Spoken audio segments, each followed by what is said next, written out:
بسم اللہ الرحمن الرحیم۔ حضور نبی کریم صلی اللہ علیہ وآلہ وسلم نے ایک دن دوران خطبہ مسجد نبوی شریف میں کھڑے چند لوگوں سے ارشاد فرمایا، بیٹھ جاؤ۔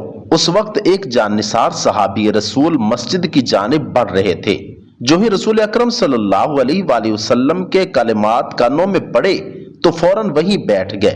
جانتے بھی تھے کہ یہ حکم مسجد میں موجود لوگوں کے لیے ہے، اس کے باوجود مسجد سے باہر اسی جگہ بیٹھ گئے۔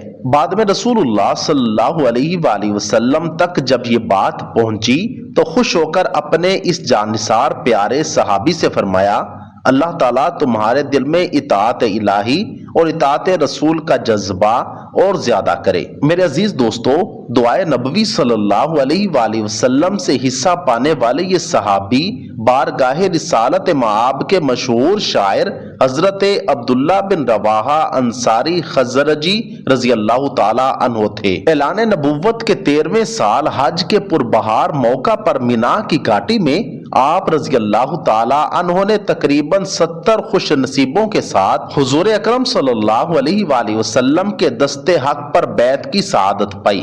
آپ رضی اللہ تعالیٰ عنہ تجربہ کار شاعر تھے۔ قبول اسلام کے بعد اپنی شاعری کا رخ مدحت رسول اور کفار کی مذمت کی جانب موڑ دیا تھا۔ لب سے جو بات نکلی وہ ہو کر رہی۔ چند اشعار کا ترجمہ ملاحظہ کیجئے۔ ہمارے درمیان اللہ کے رسول ہیں، صبح کے نمودار ہوتے ہی وہ تلاوت قرآن سے بہرامند ہوتے ہیں۔ ہم گمراہ تھے تو انہوں نے ہمیں راہ ہدایت پر چلنا سکھایا۔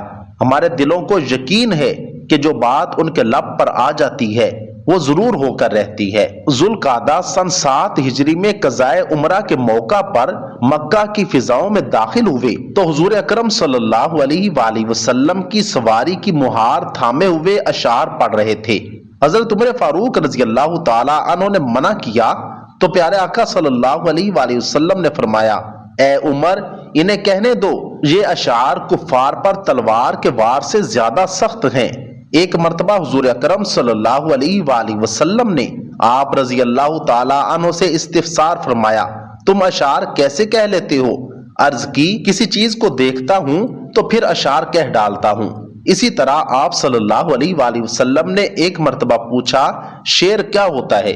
آپ نے عرض کی، ایک ایسی چیز جو انسان کے دل میں کھٹکتی ہے، پھر انسان اسے اپنی زبان پر شعر کی صورت میں ظاہر کر دیتا ہے۔ فرمایا، کیا ابھی شعر کہہ سکتے ہو؟ آپ رضی اللہ تعالی عنہ نے پیارے آقا صلی اللہ علیہ وآلہ وسلم کے چہرے کی جانب نظر کی اور فی البدی نعت مصطفیٰ صلی اللہ علیہ وآلہ وسلم پڑھنے لگے۔ جب قلعہ خیبر کی کھجوریں پک جاتی اور غلہ تیار ہو جاتا تو نبی کریم صلی اللہ علیہ وآلہ وسلم حضرت عبداللہ بن رواحہ رضی اللہ تعالی عنہ کو خیبر بھیج دیتے۔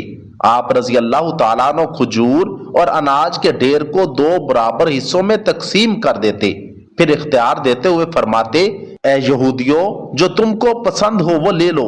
ایک مرتبہ یہودیوں نے اپنی عورتوں کے زیورات جمع کیے اور آپ کو دیتے ہوئے کہا، ہمارے ساتھ نرمی کا معاملہ کریں اور تقسیم میں ہاتھ ہلکا رکھیں، یعنی تقسیم میں ڈنڈی ماریں۔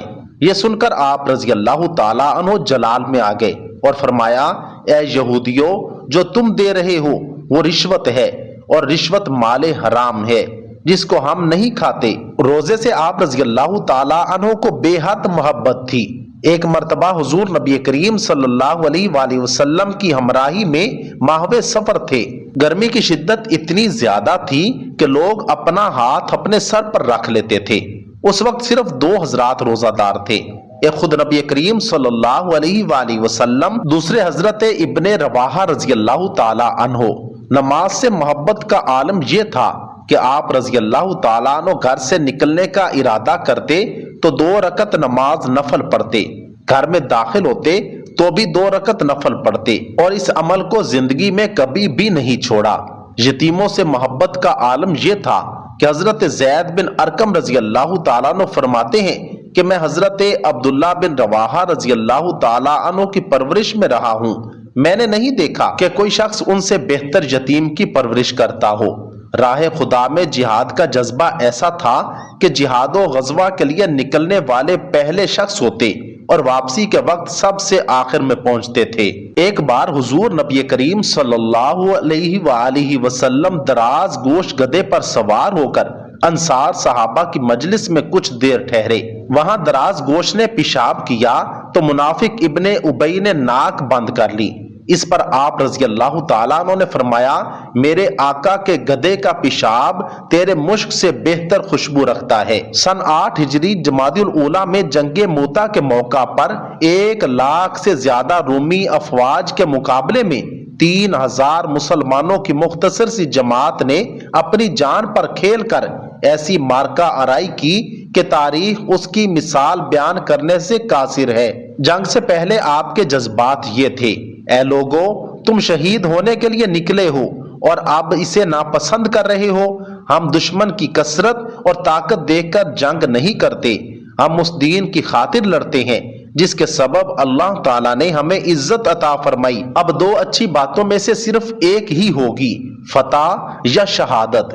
جنگ شروع ہوئی تو کئی صحابہ کرام رضوان اللہ علیہ مجمعین مرتبہ شہادت پر فائز ہو گئے۔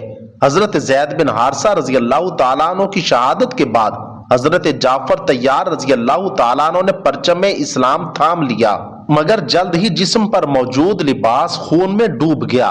اس وقت حضرت عبداللہ بن رواحہ رضی اللہ تعالیٰ عنہ لشکر میں دوسری جانب تھے۔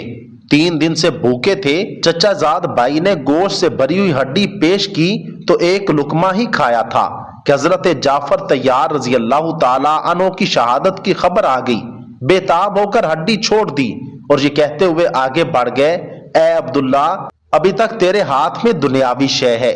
فوراً پرچم اسلام ہاتھ میں تھام لیا اور لشکر کی کمان سنبھال کر بے جگری سے دشمنوں پر ٹوٹ پڑے۔ لڑتے لڑتے انگلی کٹ گئی تو فرمایا، ابھی انگلی کٹی ہے اور یہ کوئی بڑا کارنامہ نہیں ہے، اے نفس آگے بڑھ، ورنہ موت کا فیصلہ تجھے قتل کر ڈالے گا اور تجھے ضرور موت دی جائے گی۔ پھر انتہائی دلیری اور جاں بازی کے ساتھ لڑنے لگے، بالآخر زخموں سے نڈال ہو کر زمین پر گر پڑے اور شربت شہادت سے سیراب ہو گئے۔ اللہ تعالیٰ کی ان پر بے شمار رحمتیں نازل ہوں۔ اللہ رب العزت سے دعا ہے کہ اللہ رب العزت ہمیں صحابہ کرام رضوان اللہ علیہ مجمعین والا عشق مصطفیٰ اور جذبہ ایمانی عطا فرمائے، جذبہ جہاد، شوق شہادت اور شہادت کی موت نصیب فرمائے۔ کمنٹ سیکشن میں آمین ضرور لکھیے گا۔